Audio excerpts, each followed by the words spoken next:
اور 4 گواہ صرف اسی صورت ممکن ہیں جب زنا کے عمل کی نمائش یا اعلان کیا جائے، اور اس صورت میں سورہ 24 آیت 2 کے مطابق کوڑے کی سزا ہے، اور سورہ نمبر 24 اور آیت نمبر 3 میں اللہ نے زنا کرنے والوں کا آپس میں نکاح کرانے کا کہا ہے۔ تو میرے بھائی، رجم یا سنسار کرنا یا کاری کہہ کر جان لینا قرآن میں دیے گئے اللہ اور رسول کے احکامات کے ساتھ انکار یا کفر ہے، اور یہ کفر تب ہوتا ہے جب ہم شریعت کو قرآن کے باہر تلاش کرتے ہیں۔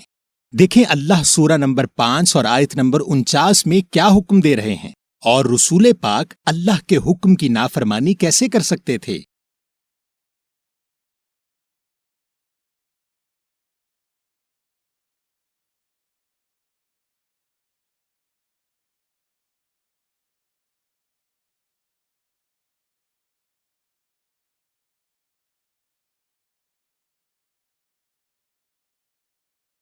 تو بھائی یاد رکھنا کہ سنت رسول میں ہمیں حکم یا فیصلہ صرف اللہ کی کتاب سے دینا ہے، اور لوگ ہمیں بہکانے کی کوشش بھی کریں گے اپنے سوالوں کے ذریعے۔ اچھا بھائی، چلیں ایک سوال کا جواب دیں۔ اللہ نے قرآن میں طہارت کا حکم دیا ہے، مگر اس کی تفصیل تو قرآن کے باہر سے ملے گی نا؟ توبہ کرو میرے بھائی، ایسا کیوں سوچتے ہو کہ اللہ تمہیں کسی کام کا حکم قرآن میں دے گا اور پھر اس کی تفصیل کے لیے گمراہی والے راستے پر ڈال دے گا؟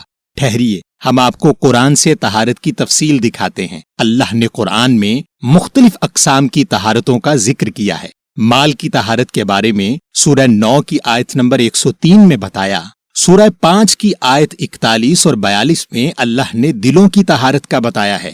سورہ 27 کی آیت 56 میں ایک طہارت برے اعمال نہ کرنے سے ہو رہی ہے۔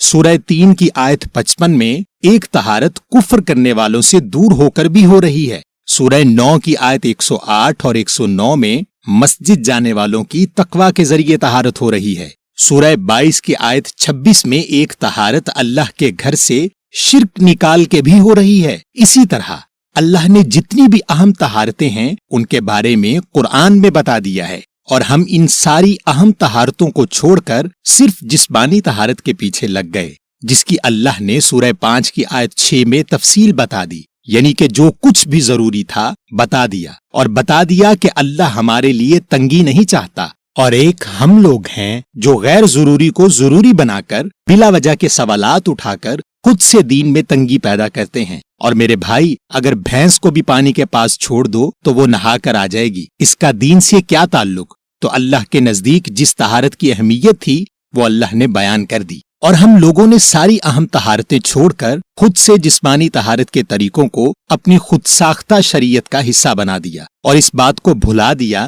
کہ اگر ایمان کی طہارت نہیں تو کوئی طہارت نہیں۔ دیکھیں اللہ سورہ نمبر 42 اور آیت نمبر 21 میں کیا بتا رہے ہیں۔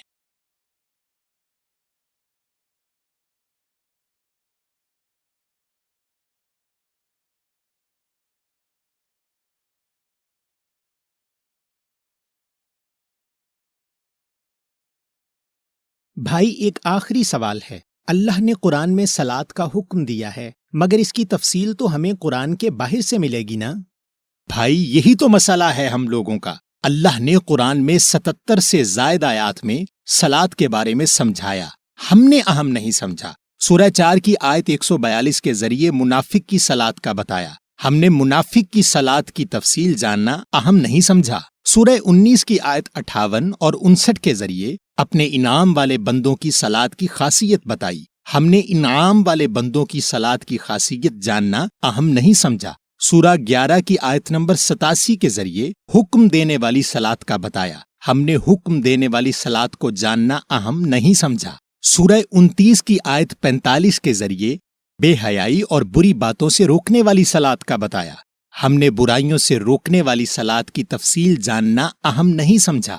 ہلاکت والی صلاۃ کا سورہ 107 میں بتایا، ہم نے یہ جاننا اہم نہیں سمجھا کہ کون سی صلاۃ ہلاکت لاتی ہے۔ سورہ 4 کی آیت 43 کے ذریعے ایسی صلاۃ سے منع کیا ہے جس میں سمجھ نہ ہو، ہم نے سمجھ کر صلاۃ کو ادا کرنا اہم نہیں سمجھا۔ اور صلاۃ جس کو قرآن میں حضرت عیسیٰ، حضرت موسیٰ، حضرت لقمان، حضرت اسماعیل، حضرت ابراہیم، حضرت شعیب، حضرت زکریا، حضرت اسحاق، حضرت ہارون، حضرت یعقوب، حضرت لوط جیسے تمام انبیاء نے قائم کی، اور اللہ نے اس کے طریقے کے لیے 4 بنیادی چیزیں بیان کیں، جس میں پہلی چیز آیت کو سمجھ کر پڑھنا ہے تاکہ اللہ کا حکم سمجھ میں آ سکے۔ دوسری چیز اس حکم پر رکوع کرنا ہے۔ رکوع کے معنی جھکنا ہوتے ہیں، یعنی اپنی ضد، اپنی انا، اپنا تکبر اور اپنی نفسیاتی خواہشات کو اللہ کے حکم کے آگے ختم کرنا۔ تیسری چیز اس حکم پر سجدہ کرنا۔ سجدہ کے معنی ہوتے ہیں تسلیم کرنا، یعنی اللہ کے حکم پر آپ نے رکوع کیا، اسی حکم کو آپ نے تسلیم کیا کہ آپ اس حکم پر عمل کریں گے، اور جب آپ اس حکم پر عمل کرتے ہیں تو آپ صلاۃ کو قائم کرتے ہیں۔ یہ ہے اللہ کی بیان کی ہوئی صلاۃ، جس میں طریقے کی کوئی اہمیت نہیں، اور اسی کو تمام انبیاء نے اپنایا۔ اسی بنیاد پر اللہ کے گھر میں ایک صلاۃ کا نظام قائم کیا گیا، جو سورہ 3 کی آیت 96 کے مطابق ہدایت کی جگہ ہے۔ مگر ہم نے انبیاء کی اللہ سے کلام کرنے والی صلاۃ چھوڑ کر، اللہ کی شریعت والی صلاۃ چھوڑ کر، اپنے فرقے والی صلاۃ کو شریعت کا حصہ سمجھ لیا، صلاۃ کے مقصد کو چھوڑ کر طریقے کو پکڑ لیا، اور طریقے میں جھگڑ کر فرقے بنا لیے، اور فرقوں میں جھگڑ کر کفر کے فتوے لگا دیے۔ دیکھیں اللہ سورہ نمبر 42 اور آیت نمبر 13، 14 اور 15 میں بتا رہے ہیں کہ تمام انبیاء کی ایک ہی شریعت ہے، جو اللہ کے رسول کو وحی کی، یعنی قرآن کے ذریعے بیان کی، اور لوگ اس میں اختلاف کر کے فرقے بنائیں گے، لیکن لوگوں کو صرف نازل ہوئے حکم یعنی قرآن کی طرف بلانا ہے، اور ایمان رکھنا ہے صرف کتاب میں نازل ہوئے پر۔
بھائی، اللہ بتا رہے ہیں کہ تمام انبیاء کی ایک ہی شریعت ہے، جو اللہ کے رسول کو وحی کی یعنی قرآن، اور لوگ اس میں اختلاف کر کے فرقے بنائیں گے، لیکن لوگوں کو صرف نازل ہوئے حکم یعنی قرآن کی طرف بلانا ہے، اور ایمان رکھنا ہے صرف کتاب میں سے نازل ہوئے پر۔ جی میرے بھائی، اللہ کے حکم کے مطابق اللہ اور اللہ کے تمام رسولوں کی شریعت صرف اللہ کے احکامات کے اندر ہے، اور اگر آپ نے اپنی شریعت قرآن کے باہر تلاش کی تو اللہ کے رسول اللہ سے آپ کی شکایت کریں گے، اور سوچئے گا کہ جس کی شکایت اللہ کے رسول اللہ سے کریں گے، اس کی مغفرت کیسے ہوگی۔